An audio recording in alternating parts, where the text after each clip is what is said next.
Salut à tous, on se retrouve aujourd'hui pour une nouvelle vidéo. Je voulais commencer par vous remercier parce que ça fait un moment que j'ai plus trop le temps de faire des vidéos et tout ça, donc je suis vraiment pas du tout régulière. Je le sais, de toute façon c'est comme ça un peu depuis le début de ma chaîne, hein. Je m'en excuse mais je fais comme je peux. Mais du coup mes vidéos sont hyper en décalé par rapport à quand je les tourne et quand je les monte et quand elles sortent et tout ça. Du coup je prends pas forcément le temps de le faire, même si j'y pense moi perso. Mais en tout cas à vous remercier parce que en fait vous augmentez, vous êtes de plus en plus à être abonné à ma chaîne et ça me fait hyper plaisir. Aujourd'hui vous êtes plus de 650, c'est énorme. En soi par rapport à d'autres comparativement, j'augmente pas très vite par rapport à l'âge de ma chaîne si on veut aller par là. Mais c'est quand même pas mal et enfin je recherche pas genre d'être célèbre ou quoi que ce soit. J'ai envie de fonctionner. Je suis heureuse que vous soyez de plus en plus parce que ça veut dire qu'il y a plus de monde qui me regarde et tout ça. Et enfin, ça fait plaisir forcément. Après, je ne recherche pas forcément des paliers immenses, mais ça augmente et je suis hyper contente. Donc voilà, je voulais en profiter pour vous remercier, comme j'avoue que je le fais pas forcément souvent. Donc voilà pour ça, maintenant on va parler de la vidéo. C'est du coup des conseils pour trouver un job, donc soit un job pour l'été ou un job étudiant ou pour trouver un stage, en tout cas tous ces petits boulots si je peux dire ça comme ça, pour quand on est jeune, c'est-à-dire entre 16 et 20 ans, un truc comme ça, enfin je veux dire quand on est encore dans les études en fait, surtout ça s'apparente vraiment à ça en fait. C'est pas pour trouver genre un vrai boulot, mais c'est des petits conseils qui peuvent vraiment être utiles je pense. Donc c'est parti. Donc en gros j'ai tourné la vidéo autour de deux axes on va dire, c'est-à-dire d'abord avant, juste au début quand vous faites toutes vos recherches etc. Et ensuite au moment justement de l'entretien, si vous avez un entretien avec une entreprise, quoi que ce soit. Donc on commence par quand vous commencez à chercher un stage ou un boulot. Donc premièrement ce qui est indispensable c'est d'avoir un CV et une lettre de motivation. Le CV peut être assez universel je trouve, après vous pouvez l'adapter en fonction de ce que vous recherchez, mais par contre la lettre de motivation vous devez vraiment la faire en fonction de ce que vous voulez. Donc du coup je vais détailler tout ça. Dans l'ensemble je pense que pour que vous soyez plus reconnu il faut que ce soit assez beau, original et pas genre monotone, c'est-à-dire qu'il y ait des couleurs jolies, pas en faire trop, mais pas juste un dossier Word où vous écrivez tout en noir à la suite, enfin vraiment faites quelque chose de joli et d'original, comme ça sortira votre CV du lot et ça donnera plus envie de le lire et l'employeur s'en souviendra mieux et je pense vraiment que c'est assez bénéfique en fait. Donc je me suis décalée, je vais vous afficher ici là mon CV, donc en floutant les parties qu'il n'y a pas besoin, tout ça. Donc en fait ça c'est ma meilleure amie donc Anaïs que vous connaissez normalement, donc sa chaîne sera en barre d'infos si vous voulez voir. Et en fait elle est en production graphique en bac pro et du coup elle a l'habitude de faire des mises en page et tout ça et du coup elle m'a fait mon CV et mes lettres de motivation qui sont vraiment super beaux et je suis pas capable de faire ça personnellement donc je suis contente. Et en fait, du coup c'est pour vous montrer un exemple de quelque chose de joli mais de quand même simple en fait, pas trop extravagant. Déjà les informations essentielles que vous devez mettre dans votre CV, donc déjà une photo c'est bien, c'est pas obligatoire mais je pense que c'est mieux. Et par contre privilégiez genre une belle photo, sans effet snap parce que j'avoue que c'est plus beau, mais de vous assez au naturel, qui vous met en valeur en fait et qui donne envie de travailler avec vous et qui fait sérieux aussi. Donc bien sûr vous rappelez toutes vos coordonnées, donc nom, prénom, âge, date de naissance, tout ce qui est numéro de téléphone, adresse, etc. Mail aussi. Et aussi si vous avez le permis, moi j'ai mis conduite accompagnée mais je pourrais bientôt mettre permis, enfin je l'ai déjà mais j'ai pas encore 18 ans donc on va dire que ça compte pas. Ensuite vous pouvez mettre si vous avez un permis moto, enfin toutes sortes de permis en fait parce que je l'ai remarqué notamment cette année. Moi qui ai déjà dit que j'avais le permis sans avoir 18 ans, et ben j'ai vu que ça m'avait avantagé parce que enfin j'ai eu un entretien et j'ai bien vu que les employeurs quand ils ont vu ça ils ont dit ah c'est bien tu vois, enfin genre en mode elle a le permis c'est bien. Ils sont déjà contents parce qu'ils savent qu'on est autonome et qu'on va pouvoir se déplacer et venir aux horaires qu'ils voudront. Alors que si on n'a pas de moyen de se déplacer c'est beaucoup plus compliqué et du coup ils privilégient ceux qui ont le permis. Franchement je pense que dans la plupart des cas c'est vraiment ça. Ensuite selon le poste vous pouvez rappeler les langues que vous parlez. Là elle a mis des petits points pour dire en gros à quel niveau je parle, même si c'est très subjectif tout ça. Ensuite, vous pouvez parler de tout ce qui est vos loisirs en fait, pour montrer que vous n'êtes pas que dans le boulot et que pour montrer vos atouts en fait assez personnels. Et ensuite, la partie la plus importante du CV, c'est tout ce qui est formation et diplôme, ainsi que l'expérience professionnelle. Donc du coup, il faut répertorier vraiment tout ce que vous avez fait à l'école. Donc vous n'êtes pas obligé de rappeler primaire, maternelle, collège, ça ne sert à rien. Mais vous pouvez dire que vous avez eu le brevet avec mention pas. À chaque fois, il faut rappeler les années, voire le mois. Il faut aussi dire du coup si vous avez le bac, voir si vous avez des brevets plus hauts. Si vous êtes par exemple en première, vous dites première de quelle filière par exemple, pour quand même montrer où vous êtes, enfin pour qu'ils sachent ce que vous faites actuellement en fait. Et dans l'expérience professionnelle, vous récapitulez tous les jobs que vous avez déjà fait et les stages aussi. Même juste stage d'observation en troisième, c'est pas grave, vous le mettez, surtout quand on est au début du CV, au début de sa vie professionnelle et qu'on a quasiment rien à mettre, il faut le mettre comme ça montre qu'on a déjà fait quelques trucs. Donc voilà, c'était tout pour mon CV, c'était pour vous montrer un aperçu. Et du coup, dans la lettre de motivation, il faut vraiment l'adapter à ce que vous recherchez et en faire une différente pour chaque endroit où vous postulez. Quand on postule beaucoup, c'est très long et un peu chiant à faire, j'avoue. Parce que là, du coup, les années précédentes, j'avais pas eu besoin de le faire. Mais cette année-ci, et j'ai fait... je sais pas combien j'en ai fait, mais j'en ai fait énormément. Sachant qu'il y a que Leclerc en fait qui m'a répondu. Donc je suis contente d'être prise à Leclerc parce que sinon, enfin, je veux dire, j'ai postulé à plein d'endroits et au final, personne ne m'a rien dit. Enfin, même pas un appel pour me dire vous n'êtes pas prise ni rien. Enfin, ce qui ne m'étonne pas d'ailleurs, hein, je m'en doutais. Mais du coup, je suis contente d'avoir été prévenue parce que sinon j'aurais été sans rien. Et donc voilà, pour moi, dans une lettre de motivation, il faut vous représenter assez rapidement parce qu'ils ont déjà votre CV. Montrer vos motivations, vos qualités pour faire le job que vous souhaitez. Aussi préciser quel job si c'est pas précisé par rapport à l'entreprise où vous voulez travailler. Et ensuite, à la fin, vous mettez que vous restez disponible et que vous avez joint votre CV. Et ensuite, vous mettez nom, prénom à la fin pour signer. Et voilà, c'est un truc assez simple au final, c'est juste un peu chiant, mais c'est pas très compliqué.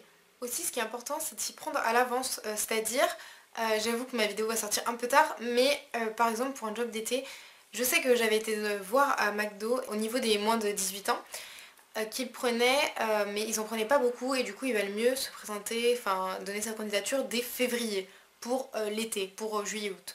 Du coup, c'est pour ça qu'il faut vraiment le faire tôt. Moi, cette année, je les ai envoyés vers mars, il me semble. J'ai dû envoyer, ouais, en mars. Je pense que c'est à peu près ça, février, mars, avril, pour envoyer ces candidatures. Après, c'est peut-être un peu tard pour tout ce qui est job d'été. Et puis après, pour les stages et tout ça, je pense qu'il faut au moins s'y prendre 2-3 mois à l'avance. Je suis pas une spécialiste, mais je pense que c'est un minimum pour être sûr d'avoir plus de chances d'être prise en fait. Aussi, je pense qu'il est bien, c'est de faire la liste de toutes les entreprises qui vous intéressent, avec toutes les adresses si vous voulez les envoyer par courrier, ou les mails si vous les envoyez par mail. Mais de vous faire une liste récapitulative pour savoir vraiment tout ce que vous avez à faire, donc pour toutes les lettres de motivation différentes. Et aussi, du coup, après noter s'il y en a une qui vous a répondu, oui, non, etc. Pour après vous y retrouver, savoir qui vous a répondu ou pas et tout ça, et c'est plus simple. Donc du coup, quand vous avez tout fini, tout ce qui est CV et lettre de motivation, donc il faut en envoyer du coup un maximum d'entreprises pour être sûr d'être pris quelque part. Et si vous dites oui à quelqu'un et qu'après vous dites non pour aller quelque part d'autre, enfin c'est pas grave, vaut mieux être pris à 2 endroits que à 0. Du coup, envoyer un maximum, que ce soit donc, du coup, par courrier, mail, appeler par téléphone ou même aller se déplacer pour proposer sa candidature. Tout ça, c'est vraiment très très bien. Aussi un moyen de trouver un emploi, personnellement, c'est pas mon préféré, mais c'est les réseaux sociaux. En fait, je pense que ça peut être assez bien parce que du coup, si par exemple sur Facebook on a des amis d'amis d'amis, ça peut nous mettre en relation avec des personnes qui pourraient nous embaucher. Le problème, c'est que souvent sur les réseaux sociaux, on n'a pas une image de nous qui est la meilleure par rapport au profil que recherchent les employeurs. C'est pas forcément hyper sérieux, c'est parfois un peu trop personnel je trouve, ou alors il faudrait avoir un réseau social spécial par rapport à ça. Après, je pense qu'il faut quand même faire attention par rapport à ça, parce que même si on n'est pas, enfin notamment par rapport à Facebook, même si on ne cherche pas de boulot par Facebook. Les employeurs, je sais pas s'ils le font tous, etc. Mais j'ai déjà entendu parler, et je pense que vous aussi, qu'ils pourraient aller voir votre compte pour voir ce que vous faites, etc. Et du coup, je pense que par rapport à ça, surtout sur Facebook, si vous avez votre nom, prénom, je pense qu'il faut faire attention à ce qu'on poste. Une application dont j'ai beaucoup entendu parler, c'est LinkedIn. C'est justement un réseau social, mais spécialement pour trouver du boulot. Du coup, ça vous permet d'avoir un profil cette fois de réseau social et d'avoir tout ce qui s'apparente à ça. Mais c'est vraiment que pour le boulot et du coup, vous avez l'apparence que vous voulez montrer aux employeurs. Et je pense que ça, c'est vachement mieux que utiliser sur Facebook pour trouver du boulot. Après personnellement j'ai pas eu besoin de m'inscrire ni quoi que ce soit, donc j'ai jamais été dessus, je peux pas vous donner un avis personnel, mais j'en ai entendu parler donc je pense que ça doit être pas mal, donc si ça vous intéresse surtout passez voir. Aussi quelque chose de très bien pour trouver un job, c'est de faire des salons. Donc moi je sais que pas loin de chez moi il y a un salon des jobs d'été. Et du coup ça permet de voir des entreprises qui viennent, on les voit et on rencontre justement les gens en face à face. Et du coup ça donne plus envie à l'employeur, enfin ils savent qui vous êtes et ils savent que vous êtes déplacé. Et ça c'est essentiel parce que quand vous déplacez à l'entreprise, enfin ça se voit moins parce que des fois ça se perd au milieu des papiers et tout ça. Mais dans un salon, ceux qui viennent, c'est ceux qui sont motivés, normalement. Du coup ça donne vraiment une meilleure image parce que moi je sais que du coup par rapport à cette année, j'ai postulé à beaucoup d'endroits, dont à Leclerc, et du coup j'avais eu aucune réponse parce que du coup le salon c'était en mars il me semble, ou début avril, mais je crois que c'était fin mars. Et du coup j'y suis allée et il y avait Leclerc. J'avais déjà envoyé CV et lettre de motivation par courrier et du coup j'avais ramené un CV. Et du coup il y avait Leclerc et du coup je me suis représentée devant eux en disant j'ai déjà envoyé mon CV nanana, mais je serais quand même intéressée. Et le gars m'a bien fait comprendre, il m'a dit oui mais c'est mieux de se voir en vrai. Et là je me suis dit ah oui tu vois, parce que j'aurais pu ne pas y aller en me disant j'ai déjà envoyé. Mais non, parce que du coup je pense que j'étais prise aussi par rapport à ça, parce qu'on a discuté et ils ont vu que déjà j'avais une belle tête. Non mais voilà, je les intéressais et aussi parce que du coup, ils ont vu que j'avais déjà envoyé et je m'étais en plus déplacée et je pense que ça a été assez important parce que si j'étais pas allée au salon les voir, je suis pas sûre que j'aurais été prise pour le coup. Alors que là, si, et du coup, je suis assez contente de ça. Surtout que les années d'avant, ils étaient pas au salon. Du coup ça c'est bien. Du coup, s'il y a des salons de ce genre pas loin de chez vous, surtout, allez-y. Maintenant, on va parler de la partie entretien, c'est-à-dire, c'est bon, vous avez été convoqué pour passer un entretien avec l'entreprise qui vous intéresse. Donc pour l'entretien, forcément, vous allez avoir 1 heure de convocation. Par rapport à cette heure-là, il ne faut pas arriver en retard parce que c'est très mal vu. Si vous arrivez en retard à l'entretien, déjà ça la fout mal, surtout si l'employeur vous attend, il va pas être forcément de bonne humeur. D'autant plus que si vous êtes en retard à l'entretien, il y a de fortes chances que vous soyez en retard aussi pour travailler, du coup ça va pas donner à l'employeur envie de vous embaucher. Du coup il faut prévoir un peu d'avance pour déjà si vous avez des problèmes sur la route ou quoi que ce soit, vous êtes sûr de ne pas être trop en retard au final, voire juste à l'heure. Et aussi parce que du coup si vous arrivez un peu en avance ça fait quand même enfin ça vous enlève un peu de stress, hein, vous n'avez pas besoin de courir partout et vous êtes enfin si on voit que vous êtes déjà arrivé en avance ça donne aussi plus envie de vous embaucher parce que justement on se dit il est pas en retard et en plus il est en avance, donc ça veut dire que pour travailler enfin l'employeur se dit c'est bon la personne va être à l'heure et c'est vraiment bénéfique. Personnellement je pense que être 5-10 minutes en avance c'est pas mal, mais pas forcément plus parce que si on attend trop, eh bien on est tenté de faire des choses qu'il ne faut pas. C'est-à-dire pendant l'attente, ça dépend où vous êtes et comment c'est fait. Mais si on vous voit, eh bien il faut, même si vous n'êtes pas encore à l'entretien, il faut donner bonne impression. C'est-à-dire que le mieux c'est de rester debout et bien avoir une bonne posture en fait, être bien droit, etc. Et aussi, ça c'est le pire je pense, de ne pas être collé à son portable parce que on attend, on se fait chier, on a envie de regarder son portable comme toujours un peu et d'aller faire n'importe quoi mais être sur son téléphone et en fait je pense que ça donne pas forcément une bonne image même si on est un peu tous comme ça aujourd'hui, c'est pas très très professionnel et je pense qu'il vaut mieux éviter personnellement. Donc voilà, c'est pour ça si vous êtes trop en avance, vous allez vous ennuyer, vous allez être tenté de faire des trucs qu'il vaut mieux pas faire. Donc venir en avance, être tranquille mais pas trop, genre 5-10 minutes, c'est tranquille, c'est très bien. Bien sûr c'est un entretien, donc on vous voit, donc il faut faire attention à votre apparence dans tout son ensemble. Au lycée, on avait eu une intervention, je sais plus du tout de qui, mais c'était pour nous aider à un entretien, ou je sais plus exactement, mais en gros c'était ça. Et je me rappelle qu'il nous avait dit cette chose, c'est que plus de la moitié de ce qui retient l'attention de l'employeur, c'est l'apparence. C'est-à-dire que tout ce que vous savez faire, toutes vos compétences, vos qualités, tout ce que vous allez dire, en fait, ça comptera même moins que ce qu'on voit de vous, en fait. Mais en soi c'est pas bien, j'ai envie de dire, et pourtant enfin c'est humain. Du coup c'est pour ça qu'il vaut mieux soigner son apparence pour se donner le maximum de chance.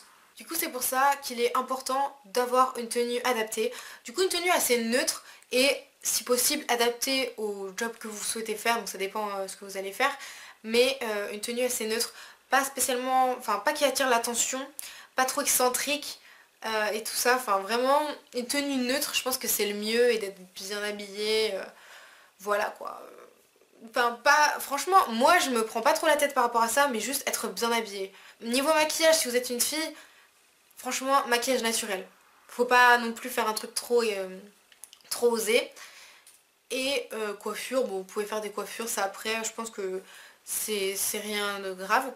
Et aussi si vous avez peur, si vous regardez tout le temps l'heure, prenez une montre, justement ne regardez pas votre téléphone, prenez une jolie montre et ce sera vachement mieux. Après au niveau de la posture etc, essayez de vous tenir droit, d'être bien et d'être poli, dire bonjour, au revoir etc. Et d'avoir un vocabulaire pas soutenu mais assez bon, mais bon après ça c'est assez logique, hein. Ensuite au niveau de l'entrevue en elle-même, il faut tout faire pour faire bonne impression, pour donner à l'employeur envie de vous embaucher. Du coup, pour ça, il faut déjà mettre en avant toutes vos qualités et en quoi vous seriez genre important pour l'entreprise. Après je sais que c'est facile à dire, à faire je sais pas forcément trop, mais en tout cas essayez de se mettre en avant, surtout pas se dévaloriser. Si vous n'êtes pas fort en quelque chose vous pouvez le dire, mais surtout, enfin, ne pas se dévaloriser, dire je suis nulle ou ça je sais pas faire. Essayez de tourner les choses en votre avantage, en fait, tout le temps. Ne pas mentir, parce que je pense que si on mentit, enfin ça dépend sur quoi, mais si on mentit sur certaines choses ou certains traits de caractère, et qu'au final, c'est trop gros, et vous êtes embauché, et après votre employeur se rend compte que c'est totalement faux ce que vous avez dit, c'est moyen quand même, hein. Donc essayez de pas mentir, mais de mettre quand même les choses à votre avantage. Et du coup, pour montrer son intérêt pour l'entreprise, je pense que c'est pas mal d'aller voir le site internet avant de venir à l'entretien, s'il y a quelques informations, ou de le connaître un minimum dans l'ensemble. Après, vous n'êtes pas non plus censé savoir tout sur l'entreprise ou sur ce que vous allez faire, mais d'avoir une connaissance au moins un minimum général. Je pense que c'est pas mal de relancer l'entreprise. Si on vous dit on va vous rappeler, si vous ne rappelle pas tout de suite, eh bien vous prenez l'initiative de rappeler. Ça peut être très chiant, on peut ne pas vous répondre, c'est assez embêtant, mais je pense que ça montre la motivation. Après je sais pas si toutes les entreprises le relèvent ou pas en fait. J'avoue que je me pose la question, mais je pense qu'il y en a certaines qui se disent si rappelle, ça veut dire qu'elle est motivée, on va la prendre, et sinon bah moyen. Du coup je sais pas, parce que moi j'avoue que ça me gêne un peu, mais j'ai souvent entendu que c'était assez bénéfique, donc c'est pour ça que je vous le dis. Donc voilà, j'en ai fini avec mes conseils, j'espère vraiment que ça va pouvoir vous aider à trouver un job ou un stage, parce que c'était plus axé sur le job, mais je pense que ça peut, enfin le stage c'est à peu près le même principe, à peu près le même processus. Du coup voilà, j'espère que ça vous a plu, si c'est le cas surtout mettez des pouces en l'air, dites-le moi en commentaire, et du coup abonnez-vous si c'est pas déjà fait, et puis voilà, on va se retrouver bientôt ou moins bientôt, je ne sais pas, on se retrouvera en tout cas pour une prochaine vidéo. Bye!